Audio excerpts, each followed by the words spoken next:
We are on the brink of a mental health crisis, and this is why I am so appreciative of the folks over at BetterHelp. They provide the largest online counseling platform worldwide. They change the way people get help with facing life's challenges by providing convenient, discreet, and affordable access to licensed therapists. BetterHelp makes professional counseling available anytime, anywhere, through a computer, tablet, or smartphone. Sign up today. Go to BetterHelp.com and use the promo code SolvingHealthcare and get 10% off sign-up fees. COVID has affected us all, and with all the negativity surrounding it, it's often hard to find the positive. One of the blessings it has given us is the opportunity to build an avenue for creating change, starting right here in our community. Discussing topics that affect us most, such as racism in healthcare, maintaining a positive mindset, creating change, the importance of advocacy, and the many lessons we have all learned from COVID.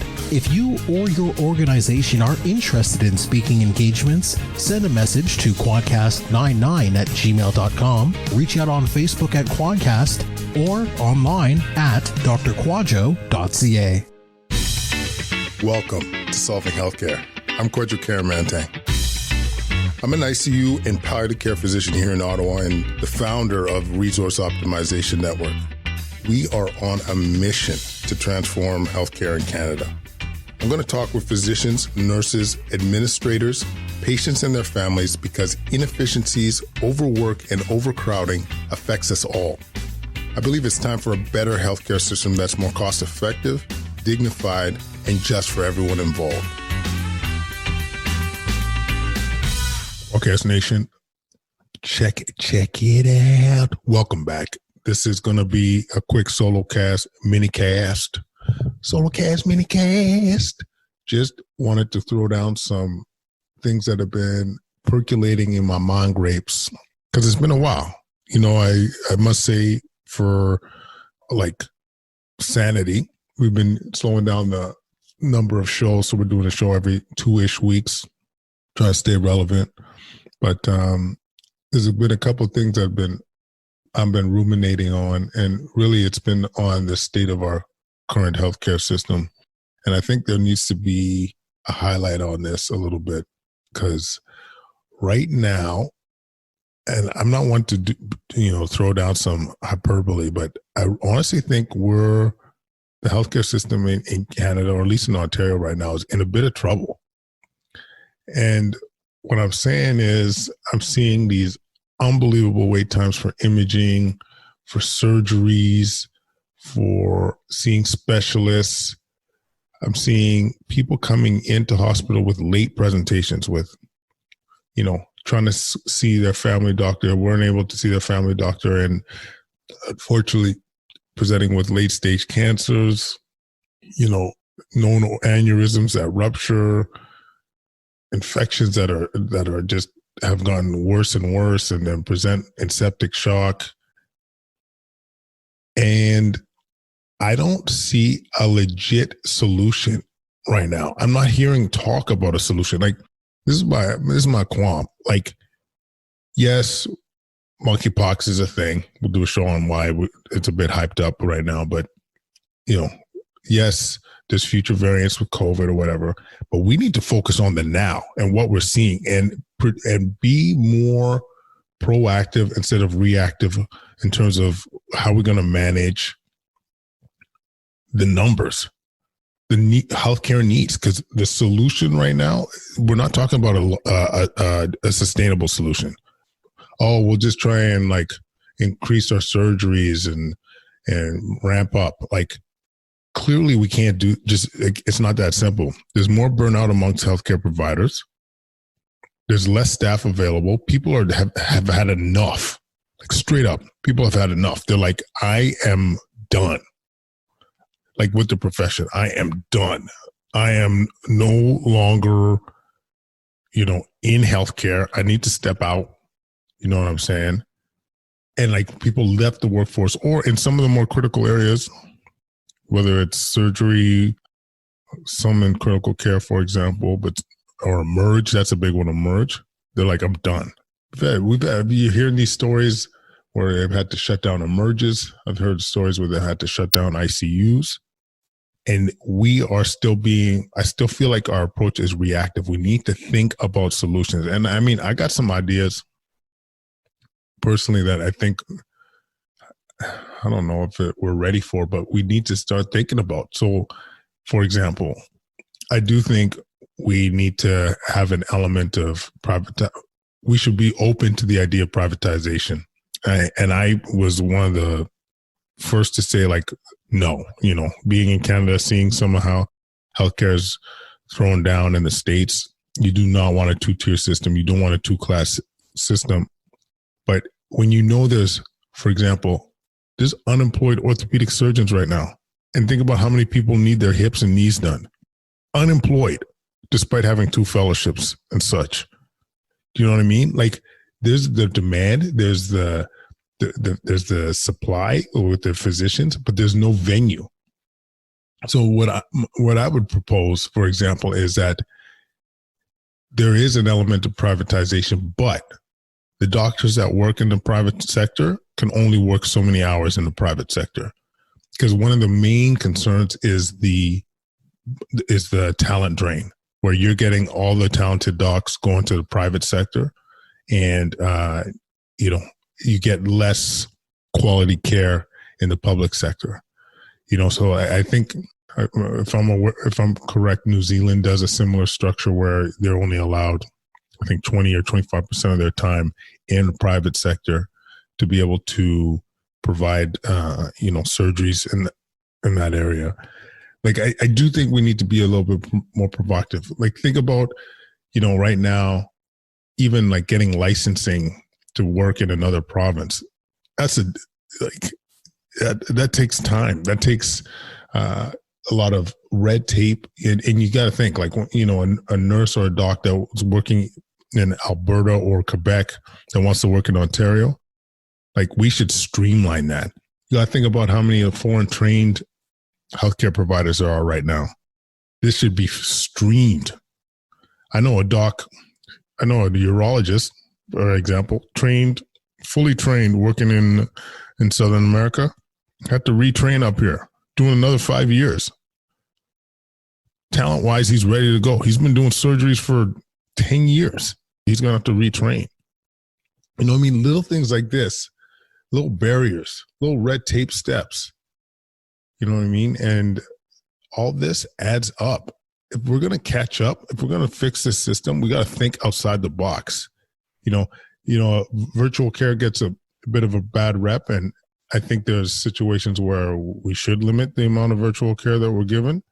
Some stuff needs to be seen, like, with our own eyes, but there's also the ability for docs to see patients throughout the country in a virtual format, give advice in areas that are rural, that are, in the territories, and you can get the best advice from the top-notch docs. Like, the scale is huge, but once again, there's a licensing issue.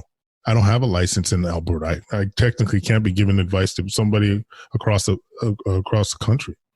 We need to fix that. We need to streamline this. But, like, this is where, not to get too creased, but this is where our energy has to go. Like, I'm so sick of reading these articles on why we should be so scared of COVID right now. Listen, COVID is here to stay. We got to learn to live with this. We've been vaccinated. We've been infected. We have hybrid immunity. We have therapeutics available. You know what I'm saying? Like, it's time to, like, move on. Seeing these articles in Globe and Mail, why we need to mask today. Listen, if we can't take off the mask now, when can we take off the mask? I'm sorry. Like, I'm talking outside the healthcare system. Like, I'm not going there. Like, I'm talking about in society.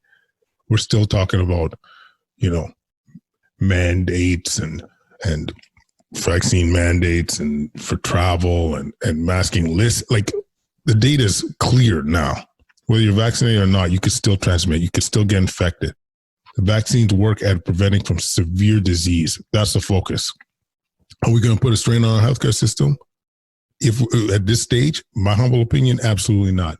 our energy should be put in, like when we're talking about like boosters, for example, it really should be on people that need it the most, those that are likely to land in hospital.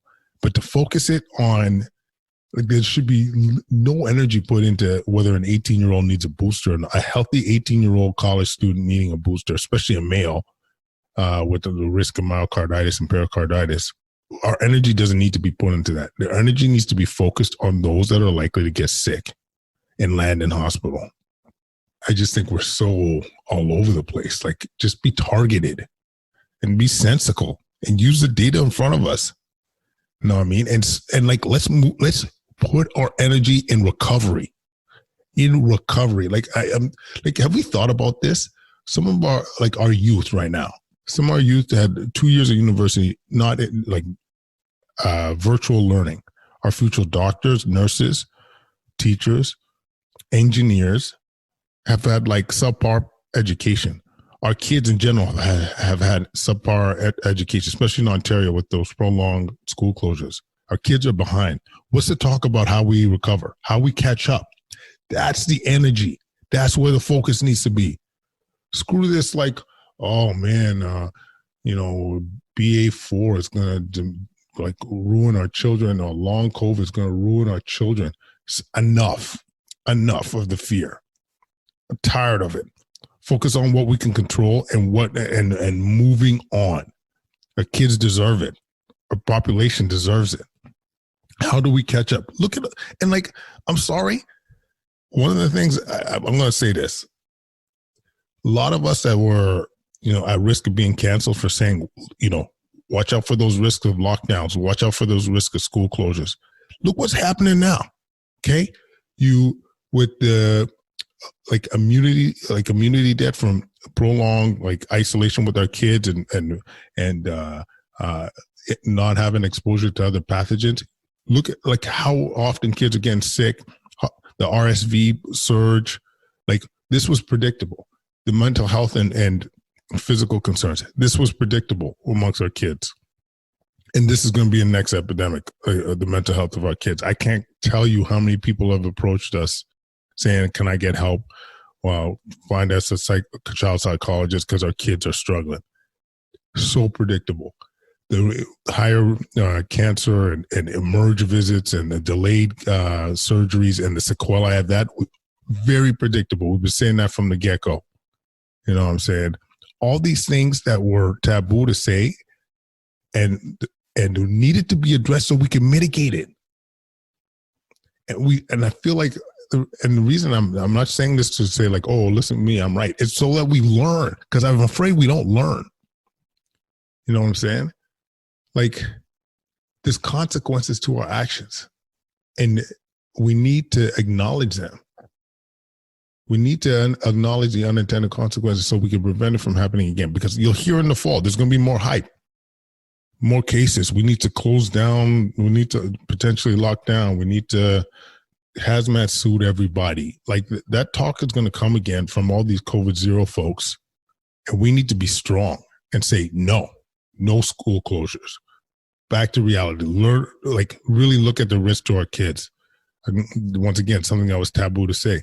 Your risk to your kids, getting seriously sick from COVID, was so low. Like I said, if you were willing to drive your kid from Ottawa to Toronto, that's a higher risk for them to die than it would be from COVID. And you wouldn't even think twice about driving your kid to Toronto. You know what I'm saying? Like, let's get real. Let's get less fear focused. Let's talk about recovery, because we need to hustle. You know what I'm saying? Like, lives are at stake because we are behind. So let's figure out a way to bounce back. You know what I mean? And enough is enough. We deserve better. Hopefully our current leadership is going to take us there. But I think even in regards to the show, this is what we're going to be talking about way more, is just recovery, how we catch up. Those that follow me on TikTok or any of the social media, really, we do a lot of focus on prevention. How are you going to stay healthy, stay out of hospital, prevent you from landing in an ICU? And I want to hear more talk about that. You know what I mean? Like, more walkable city? How do you make good food more affordable? That's the other thing too, man. Look at inflation right now. Look at gas. You know what I mean? Like everyone's like, oh, don't worry about the economy. Don't worry about it, man. Who cares? Just focus on COVID. I'm like, economy is health. Look at those on the margins. Those are the ones landing in hospital and sick. Economy matters. You want to be able to afford good food. You want to be able to not work 2 jobs so you could and be able to do the stuff you need to do to be healthy and sound. You gotta be.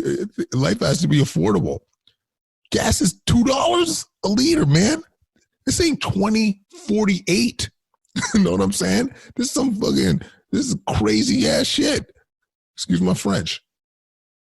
Gas. I mean, interest rates, inflation's gonna blow up, and everyone's just like, who cares, dude? Don't worry about businesses, man. Who cares about the economy? It doesn't matter. Lives, man. COVID. It all ties. It all ties. And so I get a little testy because, like, you know, you would say this and there'd be all these, like, people trying to drop kick you in the temporal lobe. And, you know, we've known this. The research shows this. The data shows this. You know, so you're going to choose to lock down for a prolonged period of time. Once again, there's consequences. And how do you mitigate them? Let's use the data to not approach it with the restriction point of view, but an action point of view, intervention point of view. Who's at risk? And let's focus on those that are at risk and provide them with all the tools they need. One last thing, like, for example, when we were offering boosters earlier in 2020, late 2021, early 2022, and we opened it up to the whole population, and 18-year-olds were getting boosters before 75-year-olds because they know how to log on. That's a mistake. This is where we failing, folks. This is the mindset we need, is to say where our priorities are, not just like, hey, let's be fair to everybody. Screw that. Who needs it the most? That's where you got to approach it. Be smart. Be bold. Have courage to do the right thing. It's time. Too much is at stake, yo. All right. I think I got all this off my chest. Felt good, though, man. Felt good. I feel reinvigorated, reassimilated. You know what I'm saying? Flicked. I love it. Sorry. I just realized that this is mostly audio, and I'm doing this on Zoom, too, so I was just flexing my muscles. I know that's a weird thing to do, but it is what it is. So listen, Quadcast Nation, thanks for listening. Leave any comments at quadcast99@gmail.com.